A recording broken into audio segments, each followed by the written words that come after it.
capítulo 161. Lo que se ha perdido no volverá. 5 de enero, año 2 del nuevo calendario. Moscú, Rusia, el Kremlin. Parece un país bastante problemático.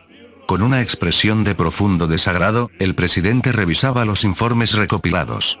Ya era bastante molesto que apareciera un estado de la nada entre ellos y el nuevo continente, pero lo que se había descubierto hasta ahora era que, además de ser grande, poseía un poder militar considerable. En cuanto a su capacidad naval, sería una derrota total para nosotros en el mar. Sin embargo, si llegáramos a un enfrentamiento, estarían dentro del radio de acción de nuestras bases aéreas en Siberia. Nuestras tácticas diseñadas para enfrentar a los grupos de combate estadounidenses deberían ser efectivas, comentaron el presidente y el ministro de Defensa mientras analizaban las cifras de las fuerzas enemigas. Los informes sugieren que, en cuanto al rendimiento puro de sus aeronaves, probablemente estemos a la par. Se observa el uso de diseños con características furtivas y especificaciones que difieren de nuestro sistema tecnológico, posiblemente de tipo mágico.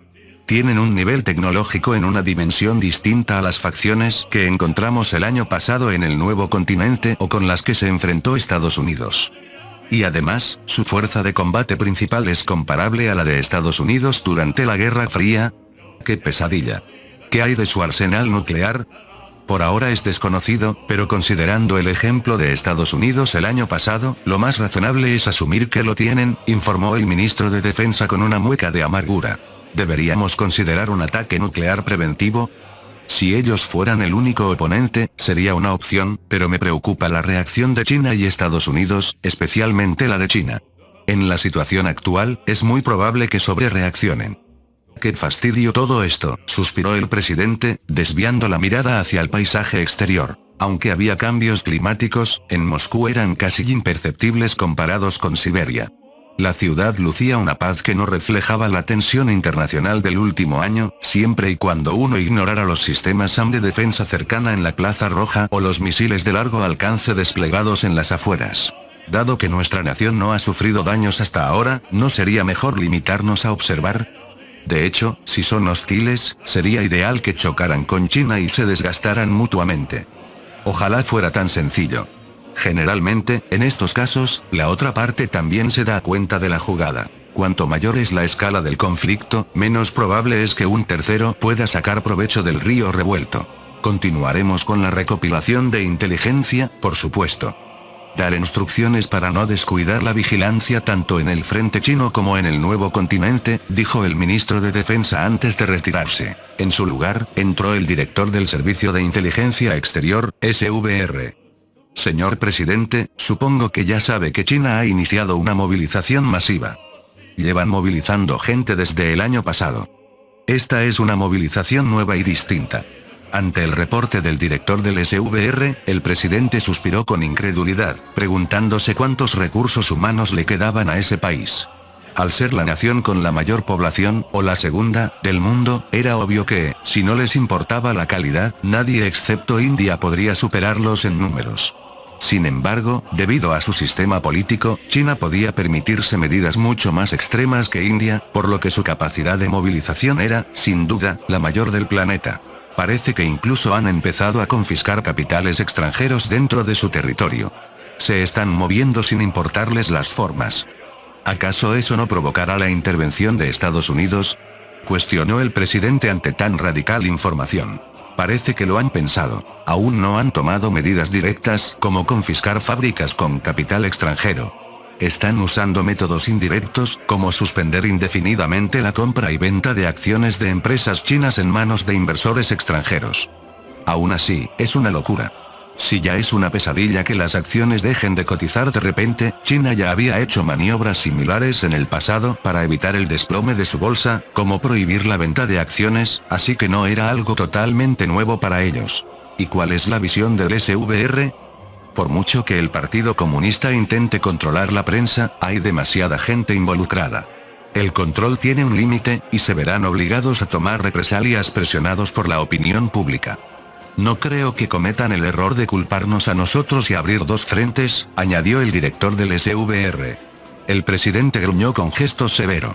En términos reales, si estimamos que el nivel tecnológico del enemigo es equivalente al suyo, ¿puede ganar China? Depende de cómo se defina la victoria.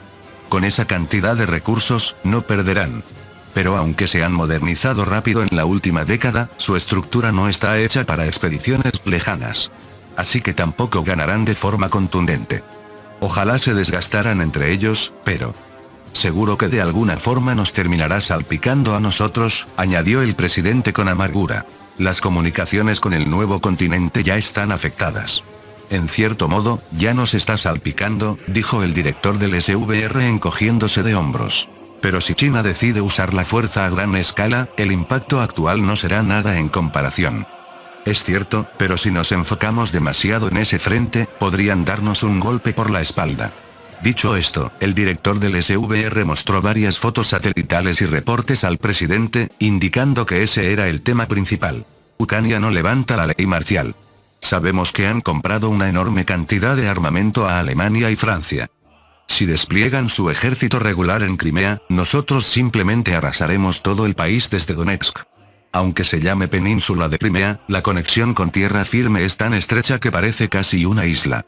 Es fácil de defender, e incluso si lograran cruzar, esa conexión seguiría siendo un punto débil en su línea de suministros. Por el contrario, Donetsk, al este de Ucrania, es un terreno ideal para las tácticas rusas de grandes unidades acorazadas, cerca de lugares históricos como Kharkov y Kursk.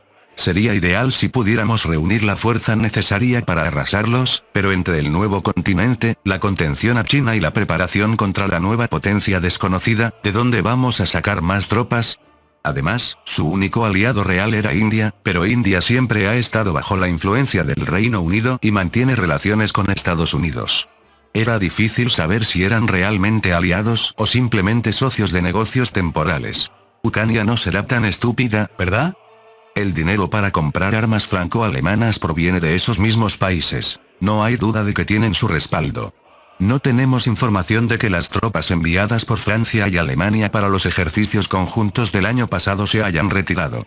No podemos descartar ninguna posibilidad.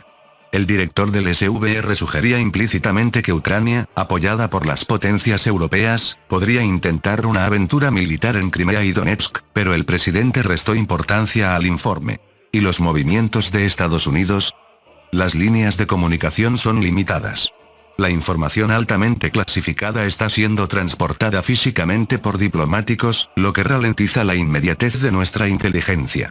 Menos rutas de comunicación significaban que eran más fáciles de interceptar. Aunque se usara encriptación, cuanto más volumen de datos pasa por una misma ruta, mayor es el riesgo de ser descifrado. Por ello, no ser interceptado es la máxima forma de contrainteligencia. Es doloroso habernos quedado atrás en tecnología de encriptación. Ese es el terreno de Estados Unidos y China. Aunque las empresas japonesas tenían una presencia discreta pero importante en el campo de la criptografía cuántica, era una excepción. El desarrollo científico depende de cuánto dinero y talento se pueda invertir. En ese sentido, Estados Unidos, con su capital y talento acumulado, y China, con su enorme población y economía en crecimiento, llevaban la delantera. Japón, aunque no era despreciable, había sufrido suficiente impacto durante sus 20 años perdidos como para caer de su estatus de superpotencia tecnológica. Había rumores de que Estados Unidos y China ya usaban criptografía cuántica para las comunicaciones entre sus embajadas y sus capitales.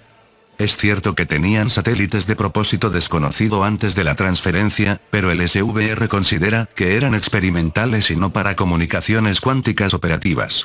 En realidad, si ya fuera operativo, el SVR no podría interceptarlo de todos modos, y si lo intentaran, el sistema delataría la intrusión. El director del SVR simplemente aceptaba que, estuviera operativo o no, Rusia ya estaba en desventaja. Como sea, solo nos queda lidiar con la situación actual. Manténme informado de cada detalle. Entendido. Reportaré cualquier información relevante en todos los frentes. Aunque tú vas a seguir ignorando la información de Ucrania y Europa, pensó el director del SVR mientras salía de la habitación. Fin del capítulo 161. El link a la historia del autor estará en la descripción.